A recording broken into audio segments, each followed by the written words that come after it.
Hello, everybody. It is great to be here one more time today. My name is Gary Fowler. I'm the CEO, president, and founder of GSD Get You Done Venture Studios. And today, my show, Runday AI. I'm the chairman of Runday. I've been involved in 17 startups and several unicorns. I was on the original management team of Click Software, which was sold to Salesforce for $1.35 billion, and also Eva.ai, an AI HR tech company that I co-founded with Dr. David Yang. Today, we believe that intellectual capacity is evenly spread around the world, but opportunities are not. And so, with that, I have an incredible guest today. Kingsley Kobayashi. He's got over 25 years with experience building and manages business with more than 250 million in turnover in Asia and Africa. He really engages in a number of different fields, ranging from things like commercial real estate, renewable and clean energy, trading, hospitality, natural medicine, and for the past 6 years, he's been moving into the blockchain and fintech technology group, including investing, structuring, and marketing projects based on blockchain around the world. He's got an incredible international team that really looks to be able to build skilled blockchain community by training and educating people to help them understand how to use that technology. And of course, today, with all the things around crypto, this is going to be pretty interesting. So he is the CEO and chairman of the Kobayashi Group in Japan. He's also the founder and CEO of Harry KingsInternational, about many other things. He believes in doing the right thing. And with that, I'd like to bring my friend Kingsley on board. Hi, Kingsley. How are you today? Hello. Good evening, Gary. Good morning from here, Gary. How are you? How are you doing? Good. What time is it there? It's 1:05 a.m. here, Friday morning in Tokyo. Wow, that's amazing. So, Kingsley, when you went to Tokyo, so you came from Nigeria. Did you just decide one day I'm going to move to Japan? Is that what happened? No, not actually. First of all, when I left Nigeria, I went to Hong Kong and Taiwan, where I was actually doing trading at that time. I was trading between Hong Kong, Taiwan, and the US at the time. And then I visited Tokyo, and I fell in love with Tokyo, and the rest is history.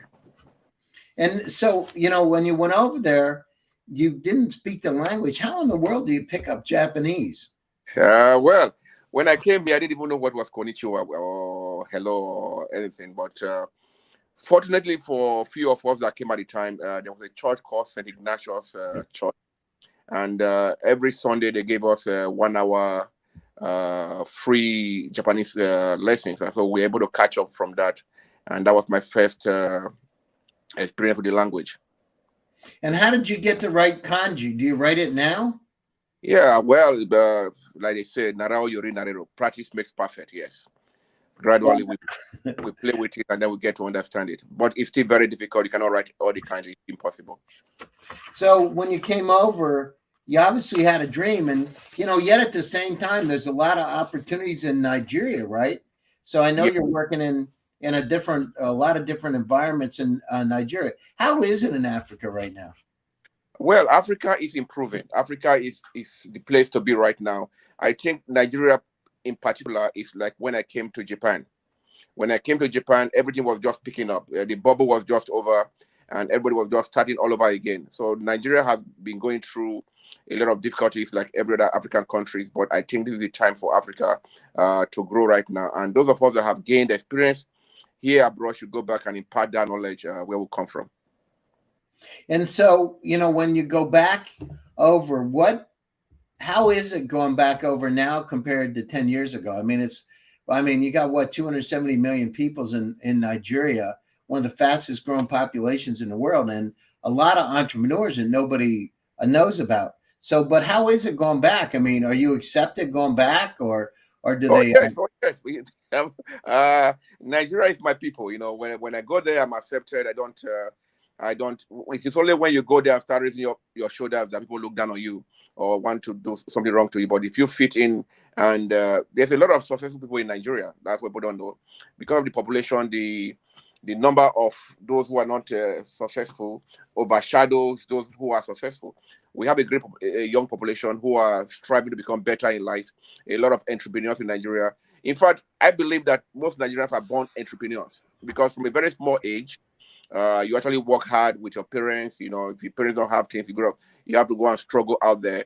Uh, I think Nigeria have three stages of entrepreneurs, in my opinion. Those who have, and they start with money. Then the middle class, where you have the doctors, the teachers, who also educate their children and they're able to start. And then you have those who don't have at all, but they still strive on the street. They still hustle on with trading, selling pure water, selling whatever they have to sell to get to the next stage in life. So there are different stages of entrepreneurs in Nigeria, and they're all working hard. I'm proud to be from there.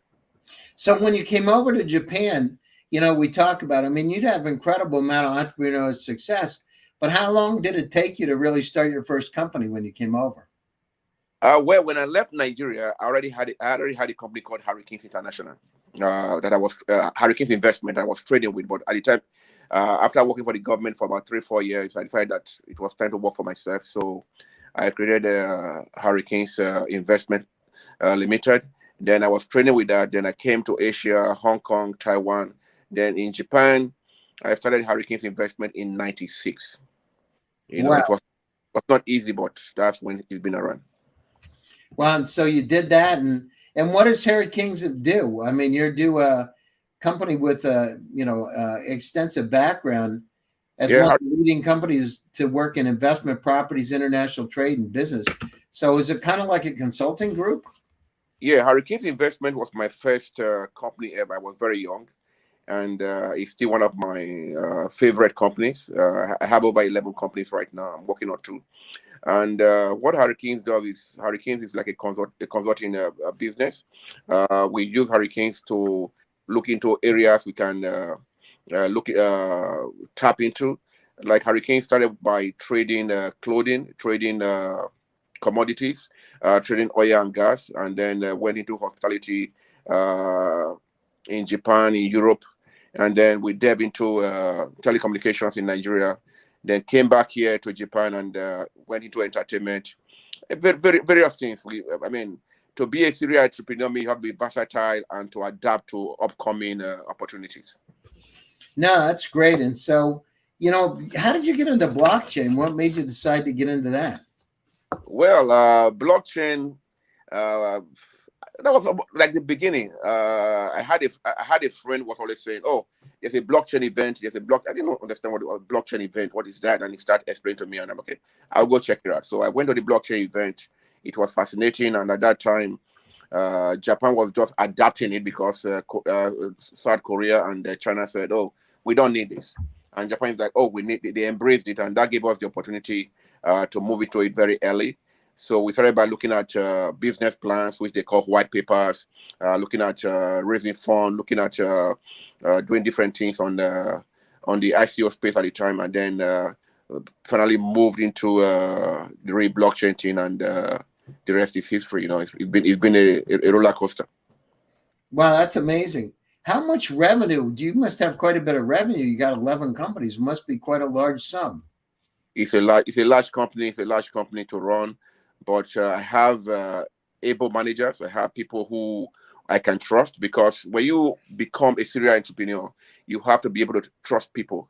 And these are people I have worked with for several years. I think my best partner is my wife, who is the digital marketing director of my company. We've been working together in several fields. She actually handles most of the communications with different companies, helping to market their products digitally and otherwise. So it's fun. It's fun to be around. You know, you just work and at your own time. You know, before COVID, I was actually overworking myself. I was working 22 hours a day because I wanted to run everything myself. But during COVID, I realized that even if I'm not there, the work can go on, and then I can have a better head. I can rest more, and I can actually do more from being able to be myself. No, that's great. And you know, you went. So, was there one day, literally, you decided you were going to come over to Asia? What made you decide it? Did you read a magazine or? Nope. I would say at that time it was the exodus of of young Nigerians looking for greener pastures. And at that time, you have to have the fund. You have to be able to. You have to be doing something. You buy your ticket. You see that your mates are going here to buy things. You just go there yourself. You try it out. So it's a trial and error case. In my case, I was persistent. I was lucky. I have the grace of God on my side. And once you are persistent and you work hard, you are bound to see results. And then you must be able to look at other areas that you are not right, because the world is involved, so the business is evolving. If you don't adapt, you die. So most people don't adapt and they fall out of the way. But if you are able to adapt and love what you do, love the country you are in, you see, you cannot become successful in a country when you don't love the people. You cannot be successful in a foreign country when you don't speak their language, because language already breaks the barrier. If you say, oh, I'm in Japan for the past 20 years, I don't speak Japanese, it means you don't like the people. In my opinion, I may be wrong. This is my personal opinion. So when you are able to speak to them, you are able to break that barrier, and they are able to accept you as one of them, and then you are able to actually succeed in what you are doing. Now that must be interesting. I bet it's if you've thrown people sideways sometime when they don't think that you're speaking Japanese, right? I know sometimes when I go in foreign countries, if you happen to know that language and they start talking about you or something, and all of a sudden you can speak back to them in the language, it shocks them.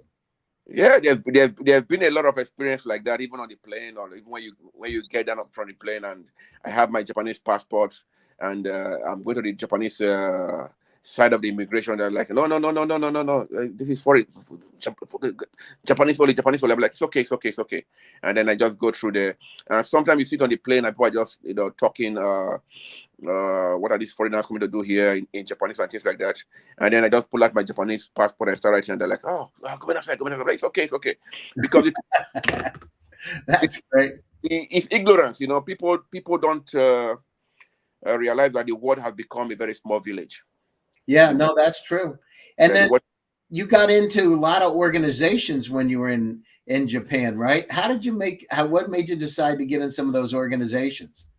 Well, there are two phases of Kingsley Kobayashi. The first phase is that I really worked hard. We succeeded in a lot of businesses, and then we ventured into some other businesses that we lost everything. I lost everything, lost the business in Nigeria, lost the business in Europe, then came back to Japan, and I started all over again. So at this time, I realized that it was not just about me. It was about giving back to the society. Before, I was just young and just making money and enjoying my life.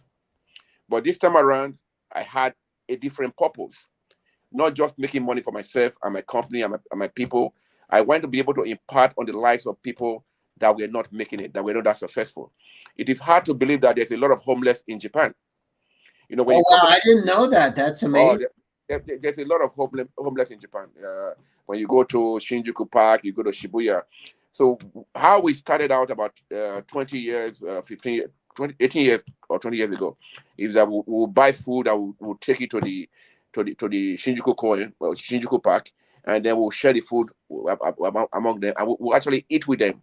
It makes a difference when you actually eat with them. You can have a conversation with them, because most of them are actually intelligent, but people don't realize that even in Japan, these things do happen. You have to understand that in a developing country, you have the family system. Right. So you are never really hungry because you have cousins, you have uncles, you have aunties that you can always cry to help you. In a developed world, you are on your own.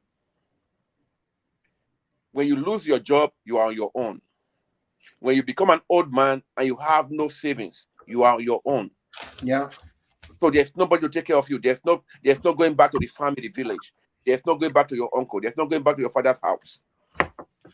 So this creates a society that, it's really sad to see these people that they've worked 35 years, 40 years of their life, the company in their various companies or government positions, and they come out and then they have nothing. It happens back in Africa. It happens in Nigeria. But they are able to go back to their village, go back and farm. But here they don't have that system. Wow. So there's actually people that have worked for companies that are homeless? So many of them, bro. So many of them, unfortunately. And so what do? Do they live on the streets? They live in the park. They live on the streets. Yes. That's unbelievable. And It's how do the it's, police in Japan treat them? it's not. It, it's not. How do it's a very. It's not a society that actually cater for them. Let me put it that way. You know, if you are walking on the street as a foreigner, they would rather ask you as a foreigner ask them. I'm not trying to dish Japan because I actually love Japan, but this is actually the part of Japan that I believe that can be improved on. You know, trying to help the next neighbor. Japan says that you don't even know your next neighbor in a flat. In fact, my younger brother that is here used to tell his neighbor, "Good morning. How are you? Good morning. Ohio gozaimasu." And the police came to him and said, "That man doesn't want to say good morning to him anymore. He doesn't need your good morning." The police came to him? Yeah, because he complained. You have to understand that it's a secular society. You don't say hello to anybody. You don't even look at anyone in the face. It's different. Why is that, Kingsley? It's upbringing, bro. It's upbringing. We all have different upbringing. If their way of protecting themselves. That's amazing. So, how did you go down through and get started? What are the key elements that startups have to have, that entrepreneurs need to have to be successful? I know you said you had a lot of success and then it went down and they came back again. But how did you navigate those dark times? You see, Japan gives you the tools to succeed. They give you the tools to succeed legitimately. Because in some countries, when they ask you to go and get some documents, you will never get it. They will frustrate you. But in Japan, if they ask you to go and get these documents, it doesn't matter whether you are a foreigner, you are a Japanese, you are a white, you are black, it doesn't matter. You all need the same documents. And if you are able to get those documents to create your company and you prove what you're going to do, they will give you those documents. And they will give you the legal backing to be able to do it legitimately. There is no, I like you, I don't like you. There's no discrimination when it comes to that. You are able to actually start your company. You are able to get everything that a normal Japanese person gets, everything that a normal Japanese company gets to get to the next stage. This is what we are lacking in Africa. You have government support here. You have people support. You are providing for the country, so they actually believe in you because you are Japan only survive on taxes. They have no natural resources. So if you are working and paying taxes to the country, they actually appreciate you, and then you are able to grow different companies at the same time without any problem, actually. Wow, that's amazing. And so when you've gone down through this journey, what's the most important? We in the States, networking contacts, operational expertise, access to capital. But what's in Japan? What's important in terms of building a company? Honesty and transparency. Honesty. The Japanese society, they are very honest people. As long as you are honest and they know you are honest, they will always invest in you. If you make a mistake of showing dishonesty or disloyal to your boss or everybody around you, that is the end.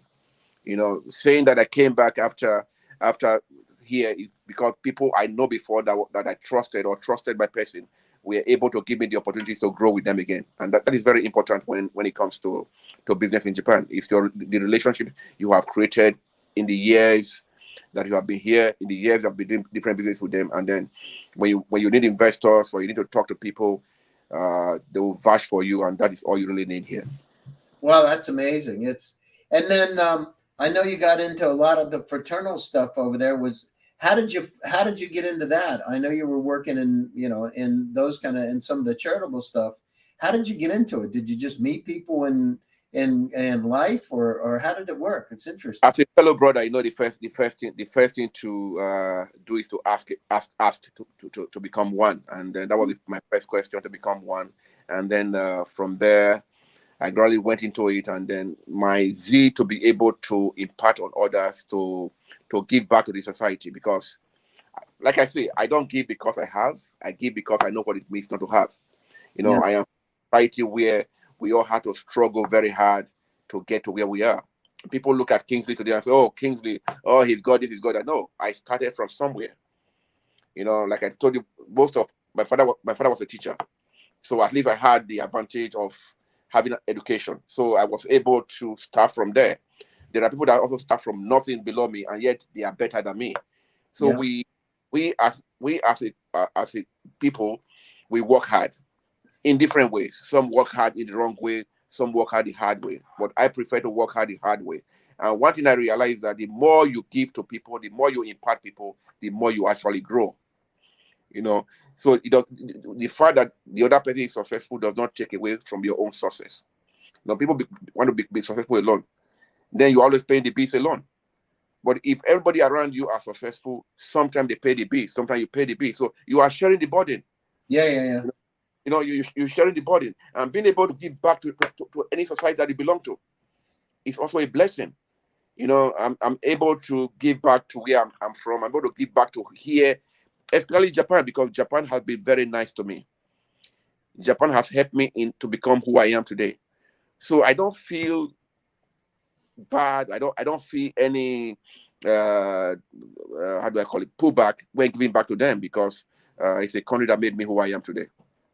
And then you look at it. I know there's a system in Japan where, if you're at a company and somebody graduated from your university, maybe they're a couple years ahead of you, there's some kind of like collegial relationships. Do you see that much where there's, the nepotism in the companies? Do they want to work with other people from their They have the university? senpai kohai thing, senior junior. But fortunately, I have not really worked for anybody in Japan except only one man, who I still call my boss today. He was very nice to me when I came to Japan. He opened doors for me. I only work for him, and until today we are friends. And when I'm done, I still go to seek his advice. He's Mr. Gondo, and a very good mentor of mine. And what are the keys to success in Japan in terms of winning? What are the things that startups coming in? Because we don't see a lot of startups from Japan. I know Yeah, there are a few there, but there's a lot of startups in Japan. Unfortunately, what I tell them is that all these startups in Japan, why they don't succeed outside is because they only have Japanese executives. You know, when you have a startup in US, for example, you have a versatile executive, which means you have people from Russia, people from Africa, people from America. You have them from everywhere. But in Japan, because they tend to trust only themselves, they only have their own people right there, and then they don't have the access to foreign friends, because most of them don't speak English. So they already shy away from trying to explain to you what they are trying to do, except you understand the language. You know, this is why we are able to help them more, because we understand the language, we have the contacts. There's a lot of startups here, just that they are not out there because of the language barrier. Huh, that's interesting. And do they want to go global, those startups, Kingsley? Yeah, of course, they want to go global. They want to go global, but somebody have to tell them or teach them how they can do that. And for them to be able to do that, they have to have people from different ethnic groups in the group. They have to have women in the group.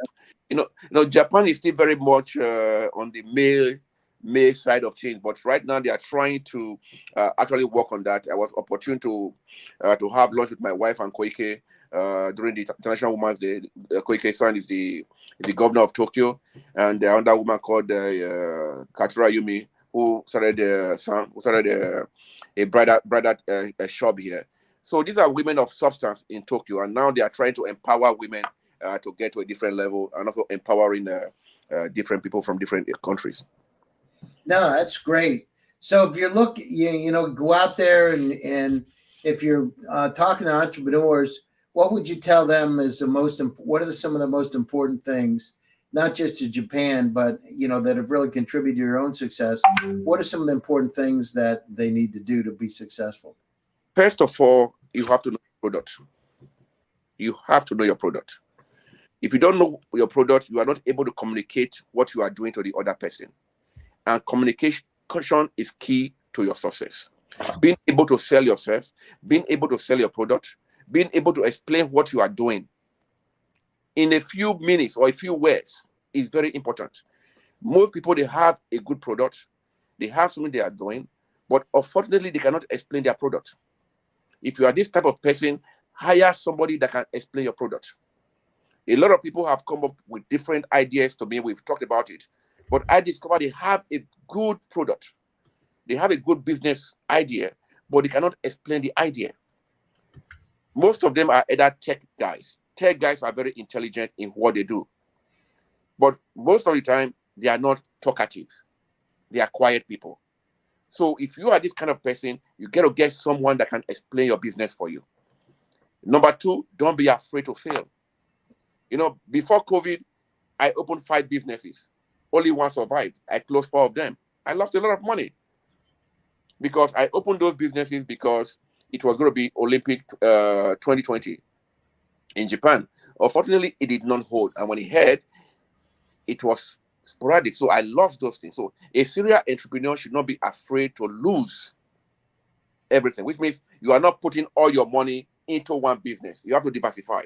Yeah. It's versatile. You have to, you know, if you put all your money in one business, you lose it, you are gone. You cannot rise up again because nobody will help you because people already think you're already somebody. And when you're already somebody, you cannot go and ask for money from your friends or from your family and things like that because you should be the one helping them. So always learn to have different stream of income. By myself and my wife also wrote a book about different stream of income, financial freedom, and that's it. What? And by the way, what's the name of your book? Financial freedom. Oh, that's great. And how do they find your book? Is it on Amazon, Kingsley? It's on Amazon. Yes, it's on Amazon. There. So take a look for Kingsley's book. Kingsley, we're coming up to the top of the show. Closing thoughts, and how do people get a hold of you? Oh, my name is Kingsley Kobayashi. You can just put Kingsley Kobayashi on Google, LinkedIn, Facebook, Instagram. We also give free financial advice on my official Facebook.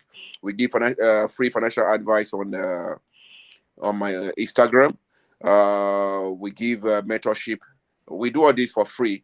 And if you follow the Facebook, you'll be able to get some tips. My wife posts something there every day or every other day. If you follow it very well, you'll be able to gain things that will make you start your own business. That's great. And we appreciate you taking your time out of your busy schedule, Kingsley, for joining us today on Runday AI. It's great to have you. You're an inspiration to all of us out there. It means that dreams do come true if you believe. And surely believe, you know, the ups and downs, the ins and outs, you got to stay positive and keep moving forward. And just, you know, you're the bright light in a dark time. It's showing that people can do anything if they believe. And it's incredible, actually. So never give up. Thank you very much, Gary. And I actually appreciate all you're doing for all these startups in Silicon Valley. You reaching out to people in Africa, reaching out to people in Europe. You're trying to bring the world together through GSD, get the shit done. I like that. That's it. That's right. Get shit done. I like that word. I like that word. So you're doing all those, you know. I am proud of you. I always use that. I always mention you wherever I go. That if you can be imparting other people this way, others will impart other people, and little by little, will make the world better. We cannot wait for somebody up there. It's our turn to help people to get there. I agree. And, you know, you're a stunning example that, you know, you're my idol. It's great. And you're my hero. You know, you do a great job. So thanks for your time. And thanks to all of you for joining one more time. Runday Presents. My name is Gary Fowler, and I'm your host. Stay happy, stay safe, and stay healthy. And I'll be back to you with another exciting edition again soon. I'll talk to you soon. Kingsley, thank you. And tell your wife I say hello. And have a good pictures. One love, brother. Respect.